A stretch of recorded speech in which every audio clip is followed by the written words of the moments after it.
জ্ঞাত আয় বহির্ভূত সম্পদ অর্জনে দুদকের করা মামলায় পৃথক দুটি ধারায় খুলনা ২ আসনের সাবেক সংসদ সদস্য মিজানুর রহমান মিজানকে ৮ বছরের সশ্রম কারাদণ্ড দিয়েছেন আদালত।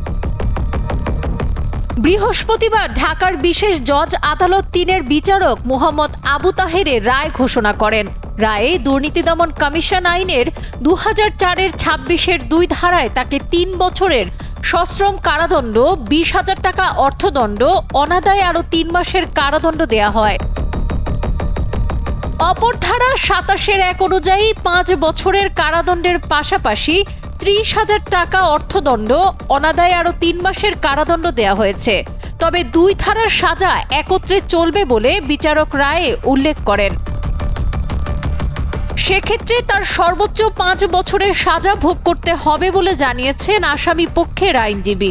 এছাড়া জ্ঞাত আয় বহির্ভূত ১,৪৪,৫০,৯৮৯ টাকা রাষ্ট্রের অনুকূলে বাজেয়াপ্তের নির্দেশ দিয়েছেন আদালত।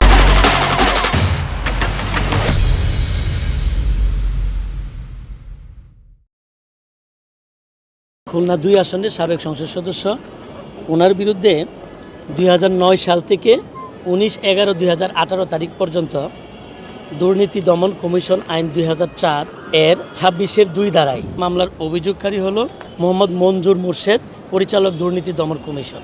২৮/১২/২০১০ তারিখে উনি খুলনার বটিয়াঘাটার মৌজায় ১,৫০,০০,০০০ টাকা দিয়ে একটি ০.৯ একর সম্পত্তি ক্রয় করেছিলেন, বাইনানামা করেছিলেন ২০ লক্ষ টাকা। ১,৫৮,৫৭,৯৮১ টাকা জ্ঞাত আয় বহির্ভূত সম্পত্তি, যা দুর্নীতি দমন কমিশন আইনের ২৭-এর ১ ধারায় অপরাধ।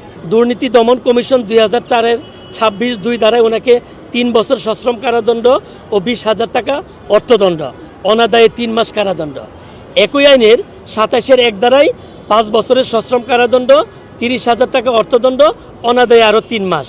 উভয় দণ্ড একত্রে চলবে এবং সর্বমোট ১,৪৪,৫০,৯৮৯ টাকার সম্পত্তি এটা রাষ্ট্রের অনুকূলে বিজ্ঞ আদালত আদেশ দিয়েছেন। শেখ ফরিদের পাঠানো তথ্যচিত্রে ডেস্ক রিপোর্ট, সাবরিনা কাজী, কালের কণ্ঠ।